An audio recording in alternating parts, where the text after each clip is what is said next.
I'm Fredrik Leilani, and I'm the filmmaker. And I'm Leilani Farha, and I'm the advocate. And this is the Pushback Talks, and we've been a bit lazy because Leilani is writing a book and I'm making a film, so we are playing around with words to keep our brains sharp, and it's quite fun. It's fun. So excuse to all guests who would like to be part of this game. We will be back with guests again, but we're a little bit out of production capacity for it. That's correct. And we have a new Patreon, and we have several new patrons coming in. So thank you so much for supporting Pushback Talks. You know, it's not only about the money. A patron puts maybe $5 or $10 a month, but it's the love. And love is extremely important in our times. So very important. Thank you very much. So, Leilani, are you ready for a word? Little word food. It's very early over in these parts, and it's very gray, so it better be a lovely word. I'm in sunny Malmö. I mean, we haven't had sun for a month, but actually today it shows up. So it's not too bad. We had the same problem here all of November. Complete grayness. I bought one of those lamps that pretends to be the sunshine. I'm not kidding. Yeah. That's desperation. But I will give you a word if you're ready. I'm ready. Air mattress, bed and breakfast. Could also be shortened to Airbnb.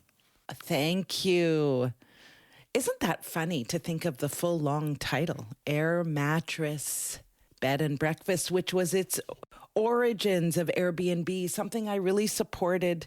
I thought it was a super cool way for young people, young couples maybe, to make a little extra money, rent out an air mattress on your floor during a conference, you know, and make a little cash. And of course, it has become something quite different, our Airbnb, ruining. It's not just Airbnb, it's short-term rentals. Airbnb spawned a whole asset class industry, and now it's ruining cities around the world because it offers a cheaper way for people to visit a city, relocate. Even these digital nomads are using this kind of platform, and it's increasing the cost of housing for locals and making it harder to find a place to stay for locals. And in some places, people can't even, the workers can't live in their town anymore, so they have to commute because the tourists have grabbed their apartments. Quite sad. It's very sad. And you'll remember, Fredrik, when we did a podcast with some friends from Mexico City, and they were saying they leave their home and they go on the streets and they only are hearing the English language. Right? Gone is Spanish. I mean, it's really become out of control. Yeah. And, you know, the film we made once upon a time, Push, it's now a lot of people are asking for it around in Italy, Spain, and many other countries, and because they want to talk about touristification. So I'm actually going to San Sebastian in the Basque Country in Spain now in January, with a showing of, they have a whole month, a theme month about touristification and gentrification.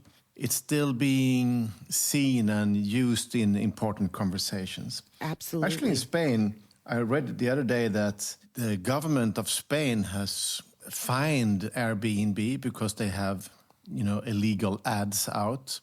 And the fine is around 70 million euros. Wow. And they also forced Airbnb to take down illegal ads. They've been forced to take down 65,000 illegal ads.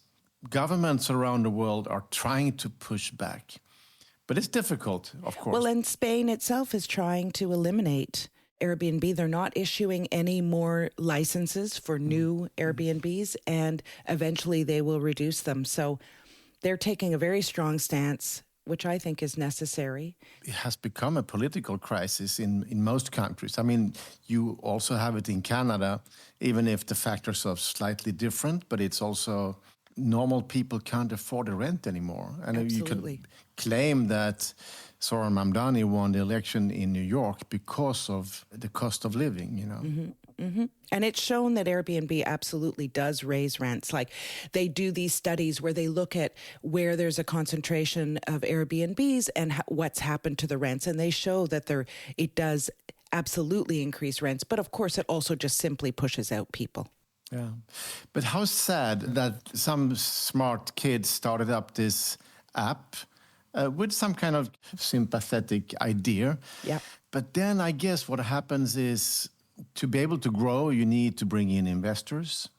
And in the end, the original idea is just lost because the investors are only interested in growth. Yeah. And that makes even nice ideas go corrupt. And we can see that in many other sides. I mean, I wish these tech guys could be nicer and friendlier and, be happy with not a little bit less of profit, So they could also go hand in hand with the needs of the cities. I mean, obviously, the strength of Airbnb has been that some people have been able to stay in town because they've been renting out an extra room now and then, or when they go on holidays, they can rent out their apartment. All that is kind of fine, but suddenly it is not like that anymore, Leilani. It is not. And now what we're seeing is entire buildings being built for the purpose of Airbnb rather than this small scale utilitarian use of space actually to supplement your income or to ensure that when let's say you're traveling for a month somewhere for work, that someone is actually able to benefit from your absence. That's not what's happening at all. I saw it in Portugal actually many years ago when it wasn't really an issue, but they were revitalizing parts of Porto and they were taking these beautiful buildings and renovating them. And it was big multinationals, in particular a group from France, and turning them into these short-term lets rather than turning these beautiful buildings back into spaces and places for locals. So crazy, entire buildings. It's also for us, I love to travel, but I also love to come to people's town, Now suddenly some of these cities there is no more people living there. And, Fredrik, I remember it was you who first said to me, that the very reason people liked Airbnb was being undermined by Airbnb. So the idea of going to a city and living like a local was the attraction. But of course, when you penetrate, like if you look at Paris, for example, with thousands and thousands and thousands of Airbnb, you end up going to a place and it's no longer has the character and culture of the original place. So, Leilani, before closing this word, Airbnb, what would you advise if you could make Airbnb change their mind? What would be your suggestion to them? And then, if they don't, what should we do? My suggestion to Airbnb is to get out of town. It's not sustainable. Maybe go back to the origins. New York has legislation that's very restrictive, and I think that that's probably reasonable, where it is a unit in someone's home and the person resides in the home when they're having the guest. Yeah. Okay. So I actually done that. That's kind of nice to stay in somebody's home. Yeah. Okay. And to the rest of us, just boycott the hell out of them. Is the story? Yes. And there's many reasons to boycott Airbnb. Not just the housing reason, like there's also political reasons around Israel-Palestine. Just look up Francesca Albanese, the special rapporteur on the occupied Palestinian territories. She has a lot of information about Airbnb in the settlements in the West Bank. So there we go. Lots of reasons. Very interesting. Thank you, Leilani. Okay. So now it's over to you. Or maybe to me. I don't know how we count. I'm going to shoot a word to you. But what word, Fredrik? What word? How about this? Winter. Winter in the southern hemisphere. I like that. But okay, then they wouldn't call it winter, so I guess it doesn't really work. Nope, you can't get away from winter. I can't get away. I mean, the whole idea of winter, has a beauty over it, that like the nature is resting, life slows down, or maybe. And then if you can add some snow and stuff, it can be beautiful. But then I live in a part of Sweden where the white winters has gone since long. I mean, that's a part of the climate change also. I mean, we had a few days of winter, maybe a weekend now in November, but the rest is just gray and dark. But when you were a kid, was there snow? Yeah, we had much more snow when I was a kid. Yeah, it's a big difference, actually. Yeah. But who cares about climate change? It's just weather. No, it pisses me off, actually. Yeah. No, because the snow, especially in Malmö in the winter, it's dark. You always talk about the darkness. Yeah. And so snow makes things brighter. Yeah, it sure does. And you would know, living out there in the ice storm country of Canada. I do know. The brightness of snow. Yes. Yeah. Yeah, it makes a difference. But winter, I mean, some people claim that winter is cozy, and we go, I always light candles in my home. I try to bring fresh flowers to keep some kind of beauty in my home. And then, of course, I can drink more red wine. It doesn't get better than that. Summer is like more white wine, you know, so it's That's right. you can have a kind of a cook like more focused, you know. Yeah. And warm things. I like to eat warm things in the winter. I eat soup almost every day for lunch in the winter, which I do not do in the summer.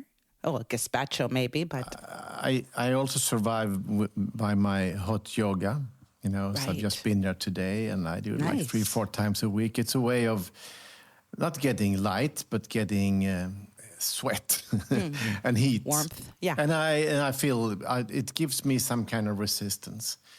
But I still must say, I must admit that for me, winter is a bit of a depressed time. Yeah. So I'm born in the spring, and spring is like where life comes back. Same. Born in the spring. Winter, it's funny. I've been thinking about winter a lot. We've had a very early winter in Ottawa. November was gray, literally from November 1st until November 30th, gray. We have a ton of snow. It's only December now, 16. Ton of snow, very cold temperatures. And I've been complaining about winter, as I always complain about winter, but this winter I've really been complaining. But I do realize that for all of my complaining, I have all of the right clothes, and it really is true. If you dress appropriately, it's not that cold outside. And when I go for my long walks with my dog, Bean, I love it. I do love it. And I love the feeling I get in my cheeks. There's a certain kind of cold feeling. And I love the feeling of coming back home into the warmth. And sometimes I have a fireplace. Sometimes we have a fire. And so for all of my complaining, I will admit to our audiences and to you, Fredrik, that I have a small affection for some internal feeling in winter. I've said it. I show this for you. A wintry tree. Yeah. Yeah. That's sweet. I mean, the opposite to winter is summer, I guess. And summer is a lazy time, so there is no revolution in summer. So winter is like a time for political activity and, you know, to gather people to change the world. Yeah, so, to write books. And to write books. And, and maybe make some films. So, okay, let's use the winter to something good. And a big hug to you in your deep snow house out there. Thanks, Fredrik. And brightness to you in the darkness. I need it. Thank you. Wow, Leilani, we've done 2 words. We did 2 words. We did 2 words. And that means that we can say au revoir. See you next week. À bientôt. You don't say au revoir. À bientôt. À bientôt. See you next week. Unless you don't intend to see me for a long, long time. You never know. I will hope to see you next time. Next week. Next week. Ciao, ciao. Ciao.